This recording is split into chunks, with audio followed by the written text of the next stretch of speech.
Welcome to a Christian forum on Israel-Palestine. My name is Ross Wagner, and I teach scripture and theology at Duke University Divinity School. This forum seeks to promote understanding about Israel-Palestine by hosting conversations with scholars, activists, and others affected by events in the Holy Land. By encouraging critical thinking and informed engagement with the complexities of Israel-Palestine, we aim to challenge stereotypes, dismantle barriers to dialogue, and humanize everyone involved as we work to imagine a future for the Muslims, Jews, and Christians of this land based on dignity, equality, and justice for all. Today, we're privileged to welcome Peter Beinart, a prominent journalist, political commentator, and professor known for his advocacy for a just peace in Israel-Palestine. The former editor of the New Republic, Peter is now professor of journalism and political science at the City University of New York and a fellow at the Foundation for Middle East Peace. Among the many other hats he currently wears are editor-at-large for the magazine Jewish Currents, contributing opinion writer at the New York Times, political commentator for MSNBC, and author of the Beinart Notebook on Substack. Peter has recently published his fourth book, an uncommonly insightful and deeply moving reflection on being Jewish after the destruction of Gaza. Peter, thank you so much for joining us. Thank you. I'll begin with a few questions and then invite my colleagues onto the stage and widen the conversation a bit. It seems to me that the central argument of your new book is well stated in the title you choose for its prologue, namely, we need a new story. Nothing is more human than to try to make sense of our lives by telling stories about our communities, our histories. But as you note, the very stories we tell to make sense of our lives can also prevent us from perceiving the world accurately. You write, quote, "Our story is a choice about what to see and what not to see in Judaism and in ourselves." I wondered if you'd please explain what you mean when you refer to the Jewish establishment's rendition of Israeli history, and then talk a bit about the ways this story shapes or misshapes Jewish perceptions of and attitudes toward the state of Israel. Sure. So there's a joke that sometimes one hears that all Jewish holidays have the same plot. They tried to kill us, we survived, let's eat. And I think that actually, in a way, does capture the establishment Jewish story, which is to say that Jews are fated to be history's permanent virtuous victims, menaced by an endless succession of kind of genocidal enemies that start in sacred texts and then continue into secular history. And now the latest incarnation of that is Hamas, or the Palestinians more generally, or maybe also including Iran or Hezbollah, that basically that there's something kind of that we are in some essential sense Jews are in the same position, or if there is a difference because Jews have a state and now can protect themselves or ourselves better, the dynamics of the relationship with the enemies have only changed in the sense that we have more power to protect ourselves, to survive, that we're better able to survive than Jews were during the Holocaust. I think that this storyline erases a lot that's actually in Jewish sacred texts, which don't only depict Jews or Israelites, depending on what period one's talking about or what text one's talking about, and the role of kind of victims, but actually depict Jews in the kind of wide range of different in different ways, and offer much to reflect on, not only about questions of how to survive, but questions about the ethics and moral responsibilities of power. But I think those questions tend to be de-emphasized. So I mentioned that in the ninth chapter of the book of Esther, which Jews read the book of Esther on the holiday of Purim, we have this turning of the story in which a story that begins with an attempted genocide of Jews ends with a massive massacre by Jews of their enemies. And yet I find that there's not a lot of grappling with that element of the story, but a tendency to kind of erase it. And similarly, I think that when the massacre of October 7th happened, it was immediately discussed as the worst killing of Jews since the Holocaust, a pogrom. There was also biblical citations like Amalek. And I think what this tended to do was to make Hamas, or Palestinians in general, this kind of reincarnation of the monsters of the Jewish past, rather than encouraging us to look carefully at the particular circumstances that exist in Israel and Palestine, not to minimize the horror of what was done on October 7th, which I think was a series of terrible war crimes, but to recognize that this immoral series of attacks on Israeli civilians came within a context in which Palestinians were oppressed. And if you compare this to a pogrom or to the Nazis, you're erasing that part completely, right? In fact, you're inverting it, right? Because the legal context that enables this violence against Jews in Europe in the 20th century is a kind of Jewish subjugation. But in Israel-Palestine, it's actually the reverse. It's Palestinians who are legally subjugated. I found it fascinating to note as you go through the history rapidly in this book, that earlier generations, whether it's Jabotinsky or Moshe Dayan, they actually recognized the setting in which Palestinian violence was taking place. What do you think has accounted for the switch in the ability to see the larger context, as you say, without minimizing the war crimes committed on October 7th? Right.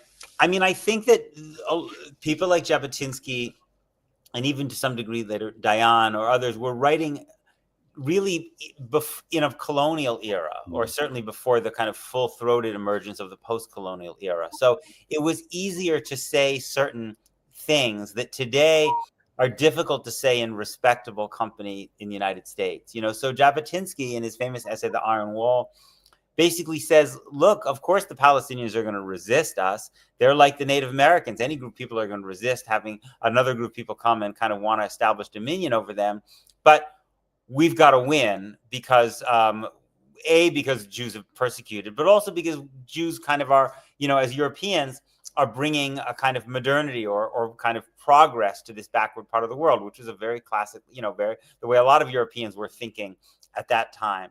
And today in this post-colonial world, it's really harder to talk that way, right? So one needs to kind of pathologize Palestinians more, I think, than and one also needs to kind of, in some ways, try to make an argument that this form of dispossession and oppression is somehow not really happening, or that the Palestinians brought it upon themselves, which is not something you see as much in the early 20th century. Yeah, thank you.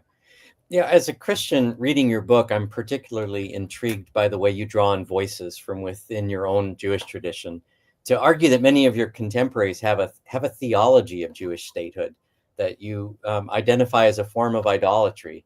And I'm curious, what motivates your recourse to such theologically loaded language? How does that help you see aspects of the situation that maybe other language couldn't capture? Well, I think one of the things I really have grappled with is the way in which the state in a lot of establishment Jewish discourse, and I think a lot of American political discourse, operates as an end in and of itself. And so people might say, well, we're supporters of the state of Israel. But to me, the term support suggests that support can be withdrawn, that there's some external standard. So you might say, I support Israel when it does A, B, and C, but not, X, Y, and Z.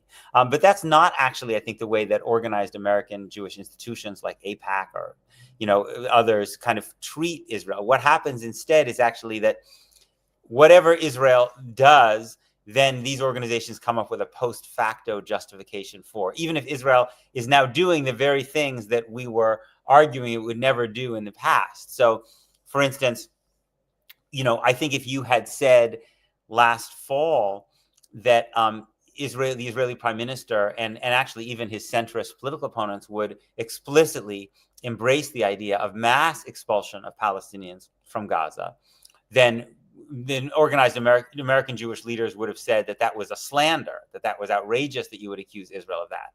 And now that actually is what happened, right? Trump proposed it, Netanyahu embraced it, even his people like Yair Lapid and Benny Gantz embraced it, and the response was not to say, well, this is terrible because we're always been against this. The response is now to kind of to move the goalpost and say, well, actually, maybe Israel has good reason for thinking this way. And so that to me is where I got to this idea of worship, that essentially there's no external standard in international law or in human rights, and that the lives of the human beings are not the standard against which the state is measured, that we have to acknowledge that the state has a right to exist in this particular form as a Jewish state, a state that gives legal privileges over Jews, and that's considered non-negotiable. That's considered an unconditional good, right? But the lives of the Palestinians who live under the control of the state, right, that is actually very conditional and negotiable, whether those lives have a right to exist. And so that's what led me to start thinking about Jewish writing about idolatry. And in that reading, especially about the writings of Yeshayahu Leibovitz, I began to think that there was something there that could be useful in understanding this moment. Yeah, thank you very much. I'm struck by, it's on page 103 in your book, the way you put this: worshiping a country that elevates Jews over Palestinians replaces Judaism's universal God, who makes special demands on Jews but cherishes all people, with a tribal deity that considers Jewish life precious and Palestinian life cheap. And I could think as a Christian of all kinds of ways in which, mutatis mutandis, that applies to how Christians have justified war on the part of the state. My colleague at Duke, Stanley Hauerwas, has written for years as a pacifist that to replace the God of Jesus Christ requires putting another strong God in its place, and the state is very happy with its demand of sacrifice. And you use this language a number of times of the kind of sacrifices that have been required in order to maintain this tight link between the Jewish people and the state of Israel. Do you think that there are, or what are the theological resources that you turn to in this book to start to suggest a new way forward? Right. Well, one of the points that I make is that in if we look at the Hebrew Bible, in the book of Samuel, we see that actually the idea of statehood, or what would have been called kingship, is at best considered a kind of necessary evil, right? When the people call out for a king, Samuel asks God. God says, "Well, okay, but this, just tell them that this king's going to do a lot of really, really bad things." And then Moshe Halbertal and others have written about the way in which in Jewish tradition monarchs are supposed to be limited in their power. They're not, and that the kind of the negative models that we have in Jewish tradition, Pharaoh above all, are considered kind of, their brutality is considered connected to the fact that they consider themselves to be gods. Whereas it's important that if there are monarchs, they recognize they're subservient to God. The monarch is supposed to write Sefer Torah, a book of the Torah, to kind of remind himself that there are laws that one has to be obliged to. So I think that this skepticism of the state is something that is valuable in our tradition. And I think, again, it's this kind of, it's an idea that Leibovitz picks up on when he's asked whether Israel has a right to exist as a Jewish state. He says no state has a right to exist, that basically states are instruments. And so they have to be measured against something else. And I think in particular, they have to be measured against the lives and dignity of the people under their control. And I do think it is a feature of this moment, not only among Jews, but I do notice it sometimes among some white American Christians too, in the age of Donald Trump, to see the identity of the state as the only identity that matters, right? So sometimes I feel like when I watch Trump supporters, they seem to suggest that if you don't have an American passport, you are worthless, and that somehow seems to me perhaps akin to the way that this kind of ethno-nationalism has, I felt like, corrupted and sometimes even swallowed Judaism. Yeah, I'm tempted to take a comment you make on page 107 and just substitute terms, remove Christian state from Christian identity, or Christian nationalism from Christian identity, and what's left is a good question. Yes. Well, at this point, I'd like to welcome to the discussion my colleagues. I'll introduce them quickly. Rob Dalrymple is New Testament professor and director of Determined Truth Ministries. David Crump is retired New Testament professor from Calvin Seminary. Michael Thompson works with Cascade Publishers. Gary Burge is professor of New Testament at Calvin Theological Seminary. And Bruce Fisk, former New Testament professor at Westmont College. Bruce, we'll start with you. Right. So thanks. Let's stay on the subject of theology and the Bible for just a little bit longer. All of us here are enmeshed in the biblical scholarship and academy. And let's talk specifically, or if you would, a little bit about the book of Joshua, the book where God seems to mandate and bless something we might call today state-sponsored violence, and how that text in particular has functioned over the years in hands of Christians and, it seems, Jews to mandate or at least legitimize modern day parallels. We all know about Ben-Gurion's fascination with the book of Joshua, but it seems like the book continues to inspire human displacement. And I'm just wondering, Peter, how you think about that book in particular. The Jewish tradition has worked hard at, I don't want to say domesticating it, but contextualizing it. But when these conversations come up and when Joshua is introduced as sort of a warrant or a backstory, how do you think with people about that? Yeah, thank you. I appreciate the question. I mean, I think part of the, what I've always found kind of fascinating about Zionism in general is the way it kind of represents, to some degree, a kind of rebellion against the rabbinic tradition, which puts various kinds of scaffolding or reinterpretations on the Hebrew Bible and has a kind of Protestant element to it in the interest of going back to the kind of plain text, and you see that Ben-Gurion is not an observant Jew. He's not, the traditional, Eastern European Judaism is really obsessed with Talmud as the root to understanding the Hebrew Bible. You don't have an unmediated relationship with the Bible, but Ben-Gurion is not interested in Talmud, but he is really interested in the Bible, and as a kind of and he's very interested in particularly in the book of Joshua. And I even actually think one of the things I've always noticed with interest is that even if you look at today at the names that children are given, if you look at Hebrew, if you look at names that are very popular in Israel but are almost non-existent among American Jews, a name like Ehud, for instance, or Yoav, the name of the Israel's former defense minister, these tend to be the names that are more popular in Israel, less popular in the United States, are often from these kind of early prophetic books of conquest. And I think because they speak to this Israeli tradition of kind of embracing those books and often kind of stripping them and undoing the rabbinic retelling, because often in the way these books are described in Talmud, the warrior or the warrior king is reimagined as the student in the yeshiva, right? So it's kind of like David. How do we interpret this? Some phrase about David going into battle, King David going to battle. Well, he was battling. He was battling in the yeshiva with his about the texts, and so that, I think, in a lot of Zionist thinking, is associated with weakness, with passivity. You very clearly see it in the writing of Benjamin Netanyahu, in his book A Place Among the Nations, and then this return to these. So I think this is, to me, very dangerous, in that it can take you to a place where you are reading these texts without some of the you're reading these texts in a way that can be connected to a kind of license for violence. So you have in 1948 one of the battles is called Operation Bin Nun after Joshua.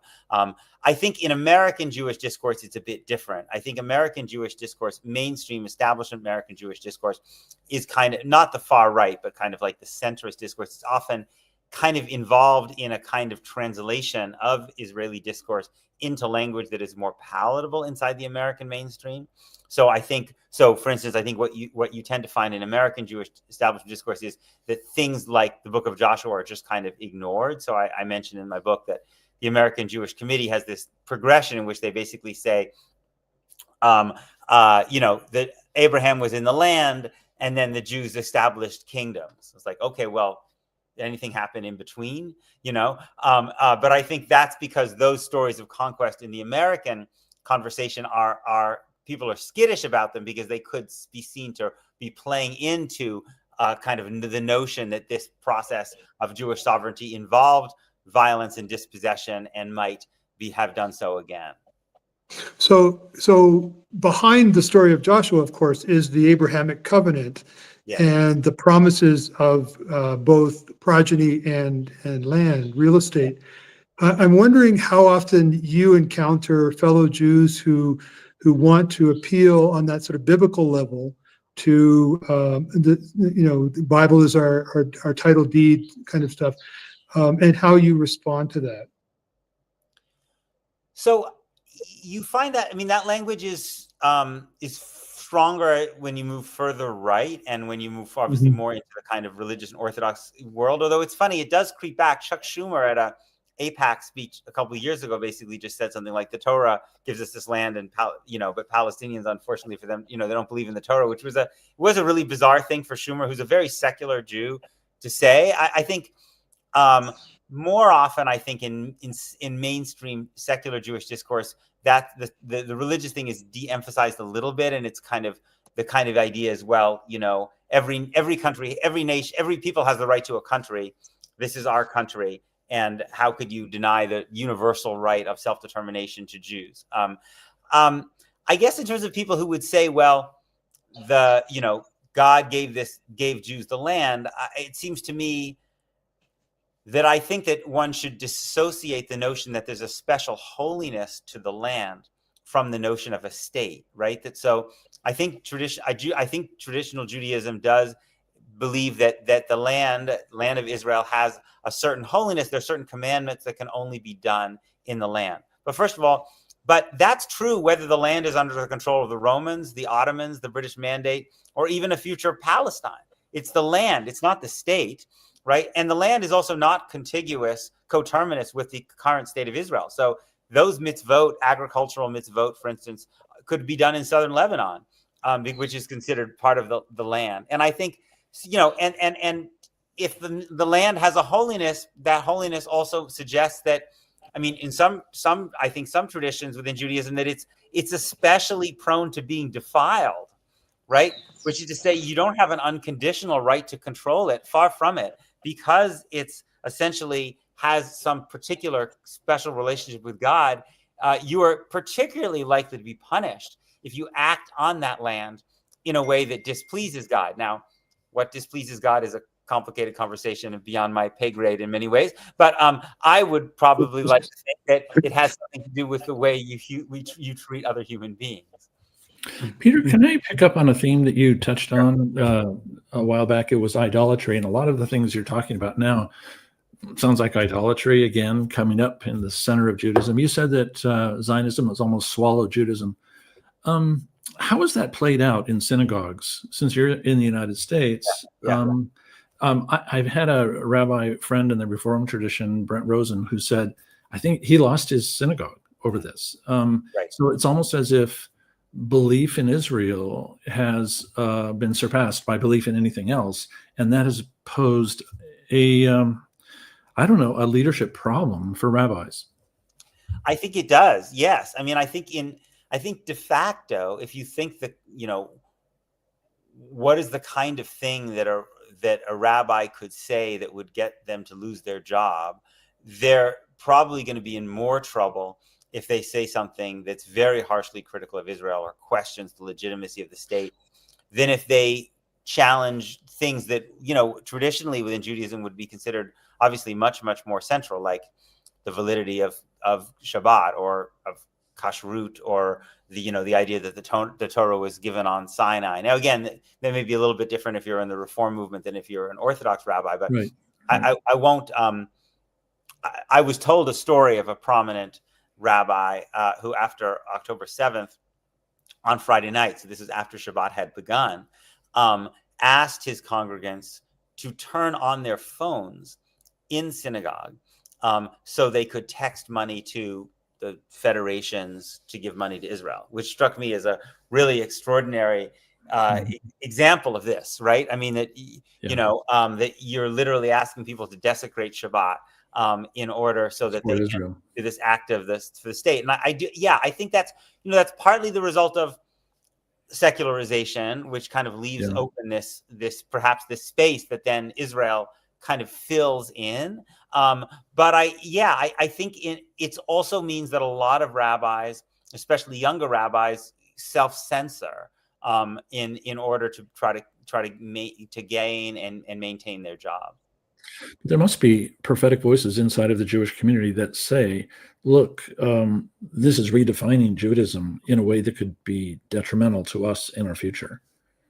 Yes, I mean there are. I mean what's interesting about those voices, they're coming from very, very different places. So on the one hand, you have a left anti-Zionist voice, which is very progressive and often very secular, associated with groups like Jewish Voice for Peace or If Not Now. And those groups they tend to talk in a more secular language, not exclusively in general. They would probably more likely to say, we remember the Holocaust. We were victims of anti-Semitism. Never again for anyone.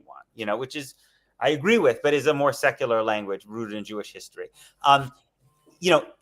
In their elements in the ultra-Orthodox world, for instance, like the Satmar Hasidim, who have always been very strongly anti-Zionist, who have a language which is rooted in the traditional interpretations of Jewish law in Tractate Ketubot of the Talmud, which says that that Jews cannot restore sovereignty until Messianic times.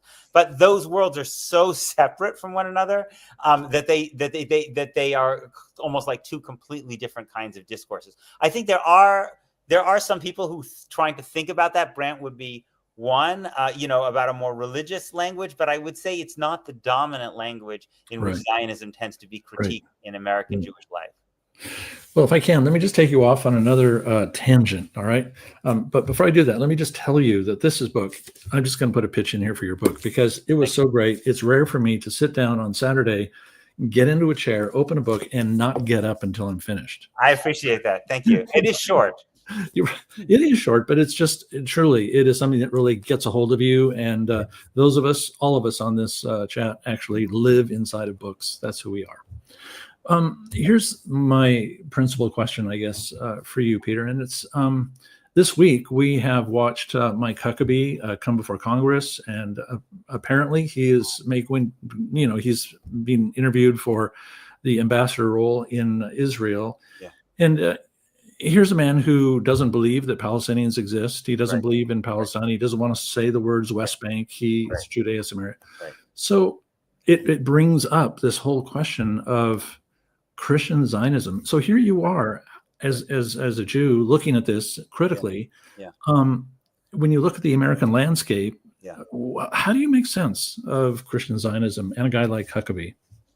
Well, as you know, Christian Zionism is actually older than Jewish Zionism. It's a very old, it's a tradition that goes way back into the 19th century, as I understand it. You may know better than me. I'm certainly not. Bits and pieces, but it really takes its full form in the late 20th century. Yeah. Yes, and I think, I have obviously there's a theological element that I, only dimly understand. I also think that, I guess I'm always wary a little bit of talking about Christian Zionism as if it doesn't have maybe not a racial component too, in the sense that I think that Black Christians often do tend to relate differently. I mean, on average, not obviously that there are not Black Christian Zionists too, but that I think part of what I think is going on the right is that there are a lot of people, Christians, but even more secular people, who see Israel as a model for the America they would like to be. They like the idea of ethno-states. They like the idea of states that one tribe is in control. There's legal hierarchies. There are immigration policies that only let members of that dominant tribe in. They like countries that are nationalistic, that have a strong martial element to them. And they feel like maybe America's gotten away from that. And the way to make America great again would be to make it more like Israel, which is a country which is like that, and also is very economically and technologically dynamic, which is why I think it makes it a model for a lot of people, also Viktor Orban or Narendra Modi or Jair Bolsonaro. So I think, to me, that is one way that I make sense of it. Now, another element is that if we go back to what we were talking about before, the way in which the definition of what it means to be a Jew in good standing is basically unconditional support for Israel. If you take that seriously in a funny, certain kind of way, then Mike Huckabee becomes more Jewish than me. right? Right. Right. And Yep. so and I think, Trump in his madness said this thing a couple of weeks ago where somehow he manages to say in the most vulgar way a version of what other people are skirting around the edges of, when he said Chuck Schumer is not Jewish, he's Palestinian. So I think that's kind of what he was saying in a way. Trump thinks Schumer is not pro-Israel enough, so therefore he's not Jewish. And that is kind of the reason that many that AIPAC and these other organizations are fine with Huckabee, right? Because under that definition of Jewish, if you chose someone who was Jewish but was a strong critic of Israel, that person would be considered a grave threat, and the fact that their Jewishness would be of no use to them. Oh, that's great. We live in very complicated and troubled times. Yeah. But what you say about the synagogue and about Huckabee being Jewish is very funny, because we have plenty of Christian churches in the United States that would say your fidelity to Jesus Christ can be measured by your faithfulness to Israel. Yeah, it's interesting. Well, there was this really strange, a white nationalist, after Trump said the thing about Schumer, tweeted that that Trump has the right to take away people's Jew card. And then the guy who's the head of the anti-Semitism task force in the Trump administration retweeted that. So it almost is parody, but it's also when you realize that many of the students who are being disciplined now in the name of Jewish safety for offenses associated with anti-Semitism are in fact themselves Jewish. So we are somewhat in this through the looking glass kind of moment. Okay. All right. Thanks a lot, Peter. Yeah, Peter, that makes for a great segue. And thank you very much for being with us here again today. Sure. This makes for a great segue to my question about Zionism and Christian nationalism, particularly in this country. And I think it was page 105 in your book, you observe that, quote, in their zeal to defend Israel, Israeli and American Jewish leaders often ally with far-right politicians whose white Christian nationalism actually threatens Jews, end quote. Can you please talk about the ideological and political connections that you see between Zionism and other manifestations of ethno-nationalism around the world, such as white Christian nationalism flourishing here in the United States? Sure. I mean, as I was saying, I think Israel is a kind of a model for a lot of ethno-nationalists around the world. And the Israeli government is happy to work and partner with those people because they want to make sure that Israel has unconditional support. The problem is that those ethno-nationalists, there are some diaspora Jews who also are willing to embrace that ethno-nationalist politics. They basically say, okay, the white Christians are now saying it's Judeo-Christianity, so basically means us and them against the Muslims.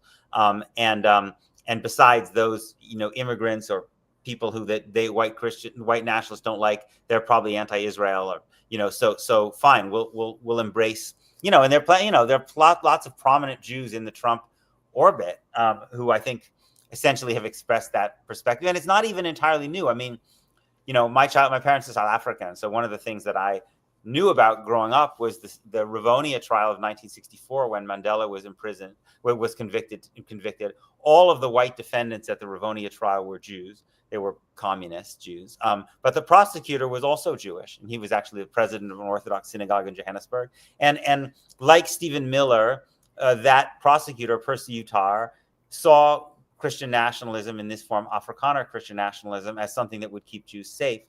But the problem is that most Jews tend not to take that view. Most Jews in America and in other Jewish diaspora communities will tend to ally with political movements that support notions of equality under the law.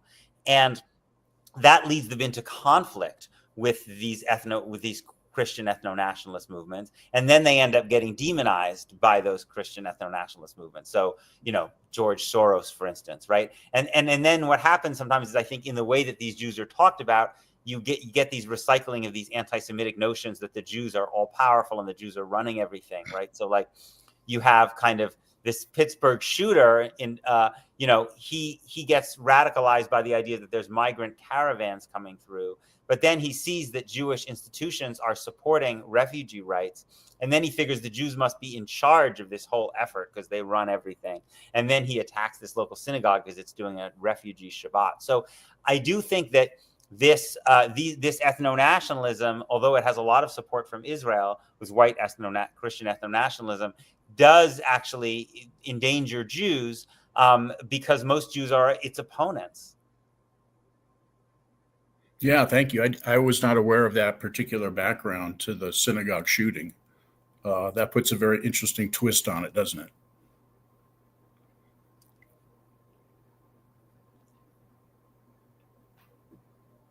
it? Michael, you're muted. Yes, I just realized that 1 second after you said that. I guess I'm up to bat. I'm an editor at a publishing house that works with some of these gentlemen, and I've been privileged to be part of some of these conversations. I want to second what Gary said about this book. I pretty much had the exact same experience, except that I had an afternoon to kill in the hotel room, and I sat on the bed and I did not get up except to get a Coke until it was done.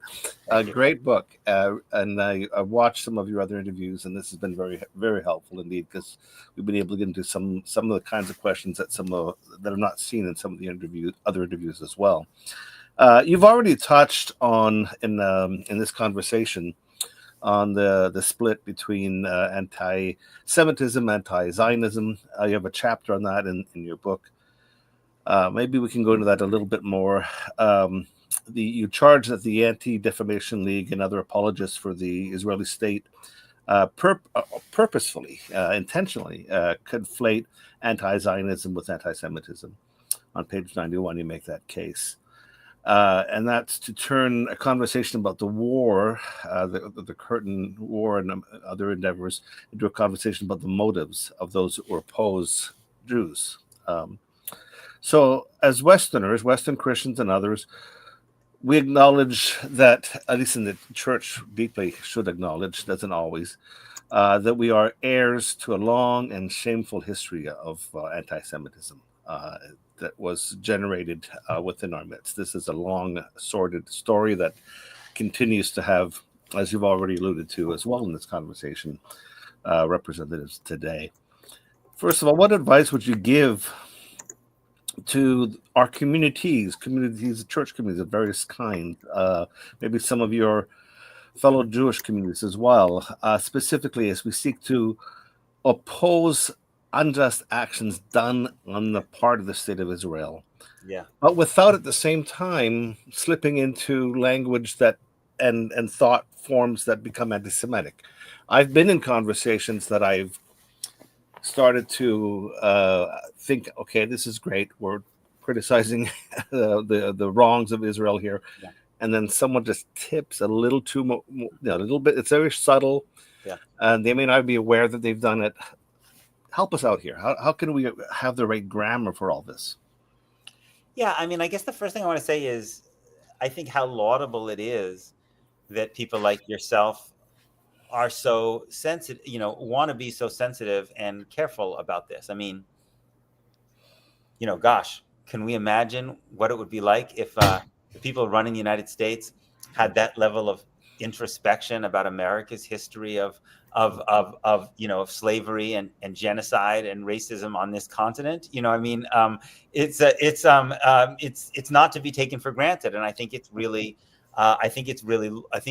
laudable, and it's partly what makes me so upset when I see people weaponizing this language of anti-Semitism, because I think it's precisely people of conscience who are most fearful and concerned about being called anti-Semitic, because they take seriously the horrors that were done in anti-Semitism's name. And I think that one should have a certain kind of reverence about using these terms, precisely because of the gravity of what's been done by anti-Semites in the past, and avoid at all costs invoking this simply because you don't have any better arguments. And I think that actually, frankly, is the way that these debates play out. I think if you're AIPAC or the ADL or these people, frankly, if you are actually talking about what's happening to Palestinians in the West Bank or Gaza, you're already losing, right? You just can't really find a good way of justifying a situation that even Israel's own human rights organizations call apartheid. Anyone who actually looks at what's happening on the ground will be appalled. And so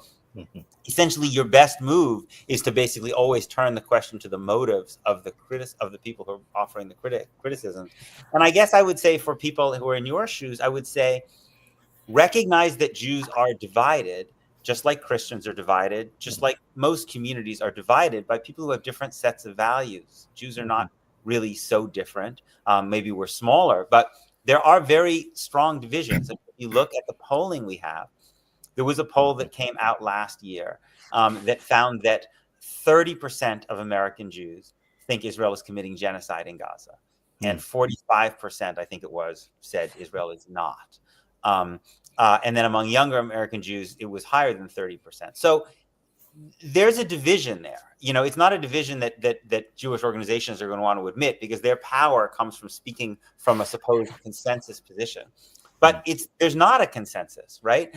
And so it seems to me what that means is that you as Christians can look at a variety of different Jewish institutions, different Jewish voices, and say, what speaks to my values, right? Who are the people speaking from this particular religious tradition, this particular community, who sound like they share my values, and who are the people who don't? Just as I would look at Christians and say, okay, well, I see Reverend Barber. That sounds like a vision that is really appealing to me. It fits with my front of the world. And Franklin Graham doesn't, right? I mean, it seems to me you should feel comfortable doing the same thing. And that can be tricky, because there are Jewish organizations that would like to tell you that Jewish Voice for Peace, or if not now, that these people are not real Jews. But that's bullshit. I mean, those people are every much as Jewish as these people. They just are interpreting Jewish tradition and Jewish history in a different way. And you should decide which one is more consonant with your values. But Peter, would you agree that it seems like in the conversation, this has happened to me, where we express criticisms of Israel, perhaps, or use the word genocide, and it's like, you're a Gentile, you really can't enter this conversation. This is something, there's more license inside of the Jewish conversation internally than ever a Gentile can ever step into it. Yeah, I mean, I think that's wrong. I mean, I really fundamentally believe that, first of all, I think all of you are on this call are American taxpayers. So put aside your religion. Your money is going to buy these weapons that are going to basically, kill children and destroy people's lives, right? So, that has to do with your citizenship and who you pay taxes to. And so anyone who's paying taxes into this seems to me has a right to be in that conversation, because a right to think about how your money is spent. Secondly, I just don't buy the idea that only people who are somehow of the same ethnic or religious or racial group have the right to take a position. I mean, the Jewish community doesn't say that we don't have a right to condemn human rights abuses in Iran because we're not Shia Muslims, or in Syria or wherever, right? It doesn't make any sense. Human beings have the right to universal moral perspectives and their principles. And so I think that these arguments are made in bad faith. And part of what I would like to try to do in my very small way in my writing is to use this privilege that I have, perhaps an unearned privilege, or this greater familiarity with a certain kind of discourse, in order to try to actually create more space for other people. Because I actually really think that if this movement for Palestinian freedom, which I also believe is a movement for Jewish liberation, if it's going to grow and be the equivalent of the anti-apartheid movement or the anti-war movement in Vietnam or the civil rights movement, it needs everybody. It needs people coming from all different backgrounds. You could never have had an anti-war movement in Vietnam, only people who had a special relationship to Vietnam, or an anti-apartheid movement, only people who had some special knowledge of South Africa. Right. You just have to mobilize the kinds of people who believe in human equality and human freedom, irrespective of what their backgrounds are. And so we need to clear away this exceptionalism and allow people, yes, with requisite humility, fine, but with also requisite courage to be able to say, I can see what's happening and I trust my moral instincts. Yeah, Peter, great. Can I go ahead? Sorry, David, if I can just that I was thinking about as you were talking, Ilan Pape, who we had on several months ago, and I'm sure you're quite familiar with his work.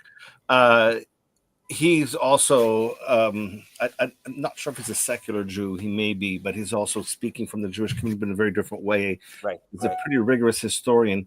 Right. He's gone out of his way recently in op-eds and public speaking to suggest that this tension that is eating at the core of Israel really is coming, and the escalation we've seen and the violence, primarily in Gaza, but now beyond Gaza as well. Yes. Is a sign to him of the death throes of the nation of Israel as it currently stands. I don't think he claims to have a crystal ball to imagine what will come next, but I hear him say this, and it's often around this sort of tension around anti-Semitism, anti-Judaism, but also anti-Zionism. So he thinks the Zionist project is pushing, in your terms, in bad faith to such a degree that it's inevitably going to implode. Looking at it as an outside non-specialist observer, I go, may from your mouth to God's ear, but is it actually happening that way? He draws analogs from history. Any thoughts on that thought, so to speak? And maybe it's not related enough to my original question, but I think it comes out of that tension point. Yeah. There is a very deep and bitter culture war in Israel, which really has to do with the relationship between the religion and state in the country.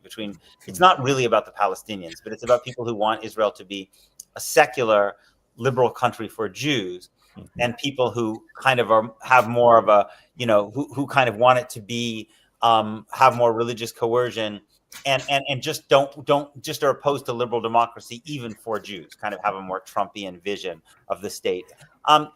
And so, yes, I've seen some of Ellen Pape's statements about how this is fracturing Jewish Israel, but it's also that the forces on the other side, aligned with Palestinians, are extremely weak, right?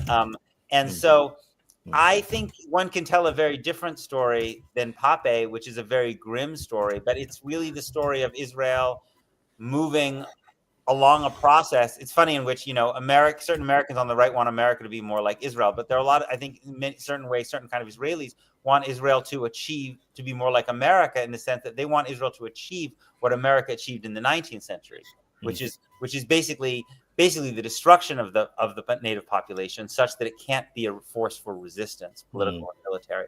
And I think one can tell a story in which Israel succeeds. It's kind of a ghastly story, but I don't see right now the forces that are strong enough to prevent Israel, not in 1 year or maybe not even 10 years, but over a period of decades, from basically just through a process of expulsion and death and ever greater fragmentation, as was done on this continent in the 19th century, to basically to solve the Palestinian problem by destroying Palestinians as a functioning nation.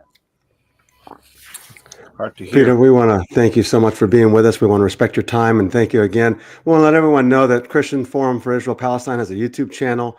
You can subscribe to it to follow us for other live streams like this, or Determine Truth. Also, go to determinetruth.com, go to the events page and see other live streams that are coming up. We have one on immigration coming up in a couple of weeks. But Peter, very quickly here before we lose time, we as a group here have been trying to have meaningful conversations with people kind of across the aisle within our Christian communities. Yes. And of course, it always becomes difficult because we just kind of root ourselves in the ground and hold on to our stance positions and don't look at what's really going on. What's your experience in carrying on difficult conversations within your own community of faith, and maybe any ideas on how we can be more effective in doing this? Thanks. I mean, it's something I really struggle with. I'm not as effective as I would like to be. I think that, I guess in my own practice, I've learned that I don't have political conversations that are on sensitive subjects with people I care about in electronic form. I do it in person because I think there's something particularly toxic about doing it in email or text. So that's one thing I've learned.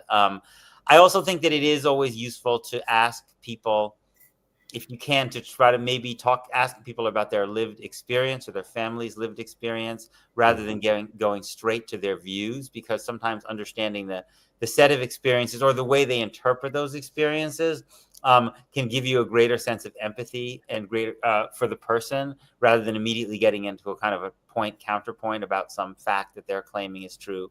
And I also have come to the conclusion in my own life that there are times when one just needs to put politics aside and continue a relationship because it's an important relationship, and realizing that it has to that politics is only going to be corrosive to that relationship. And so I have those kind of relationships as well. And I don't think it's immoral. I mean, I think that I have a lot of time in my day and in my life, and many kinds of, I can be doing lots and lots of things to try to do the work that I think is important in terms of expressing my values as it comes to when it has to do with Palestinians and Israel. But I don't think that I necessarily have to bring it intrude into every single relationship I have. I know if it's going to produce a lot of heat and very little light. So I have also learned that to hold my tongue in places, and I tell myself, I try to convince myself maybe I'm just being justifying it for its own sake, but I try to tell myself this is not going to be a productive intervention. So why don't I wait for a kind of intervention in some other context that would be productive? And this, I'll try to appreciate it for what it is, which is something in a different realm.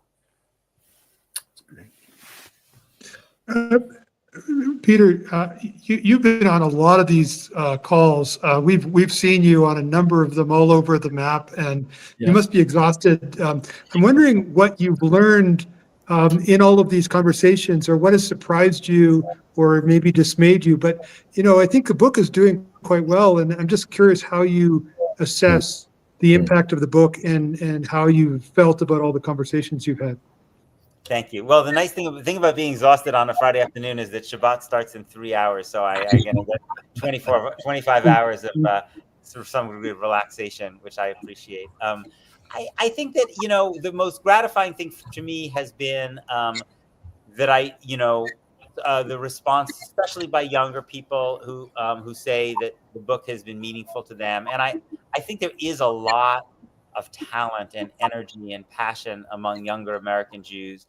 I see it when I'm on college campuses, and I think that it's not only going to produce, I think, a political shift, I hope, in the US, but I also think it's going to produce a kind of religious renewal of sorts, because there are a lot of people who are dissatisfied with the kind of Judaism that's been on offer to them and who want something different. And I think that we're already starting to see a lot of institutions, even in New York, just over the last year or so, the number of non or anti-Zionist minyanim, like prayer kind of communities that I've seen, has really grown.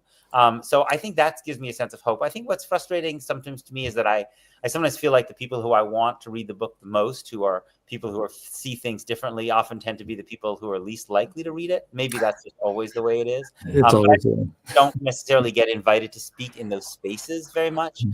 So that I'm not given the venue to speak to the groups of people who would disagree very often. Peter, if I can ask you one personal question. Sure. I really appreciated the way that you talk about your own personal transformation, your history of your evolution, and the way you bring the humanity or understanding the humanity of others to the fore as you experience that process. Let me just read a few sentences from your book, page 118, which I found particularly moving. You say, as you began that process, I was initially surprised by the sophistication, the quirkiness, the sweetness, the normality of the Palestinian people I met. And then I felt ashamed of my surprise. I was encountering Palestinians in encountering Palestinians, I realized the depths of the dehumanization that I had been carrying inside of myself. Can you talk a little further about that process as you experienced it? Sure. I mean, I think that I, like a lot of other, American Jews, kind of grew up with Palestinians as a constant topic of conversation, but not with Palestinians in the conversation, and not knowing Palestinians or reading Palestinian writing. And so I think that I didn't think of myself as someone who had racist views towards Palestinians, but I realized that process itself was inevitably dehumanizing, because it was always this kind of mass of people, rather than people who I had a personal relationship with. And I think that I think what is powerful about Jewish interactions with Palestinians under conditions of relative equality when they take place is that I often think that they make American Jews like myself realize how racist and dehumanizing the conversations can often be. I mean, let's just take, because so much mainstream Jewish conversation with Palestinians kind of boils down to they don't have, the baseline assumption is they don't have the right to be treated equally. And that if they're suffering, it's because they brought it upon themselves.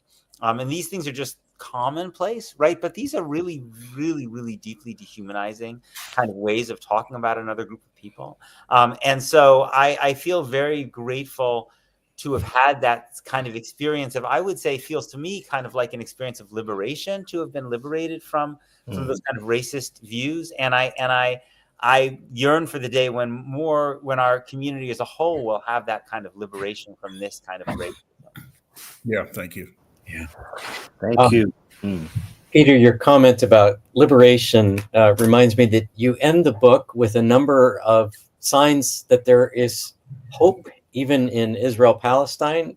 You remind us of South Africa and Northern Ireland and the southern United States after Reconstruction. And you give us a final picture, an image of Jubilee. And I wonder if you'd say something about Jubilee. I love the way you put it, that to remember the Jubilee is to remember that God can liberate us from being masters. Right. There is this particular interpretation of the text, which talks about which talks about the particular language that's used, and suggests that that the way to interpret it is to suggest that in the Jubilee, people are liberated from being masters as well as being slaves. And I think that's consistent with some of the things that Martin Luther King said about what he felt could be liberation for white Americans, and which we're still searching for in the United States. And so, yeah, that's I feel like I've had a tiny little taste of that in my life, and that's what I hope we'll ultimately live to see. Yeah. The conversation could go on and on, but you are tired and you need to get ready for Shabbat. We wish you Shabbat Shalom, and Thank you. we just hope that many people listening to this discussion will read the book and hand the book then to other people. Your insight, your humanity, your obvious love for your own community, as well as for the humanity of those in Palestine, is a beautiful example. And we look forward to further opportunities to talk with you, learn from you, read your work. Thank you. And your next book, whenever that is. The last thing I would like to throw in is be safe. Seeing students getting picked up by some not so friendly representatives of our government these days for speaking on these sorts of things. We have several of our Palestinian friends who are in that community who are worried for themselves. Yes. Thank you. I really enjoyed this. This was really a pleasure. I really, really enjoyed it. I really enjoyed it too. All right. Thank you so much. Thanks, Peter. Thanks everyone for watching. We'll subscribe to our channel. Appreciate it. Thank you.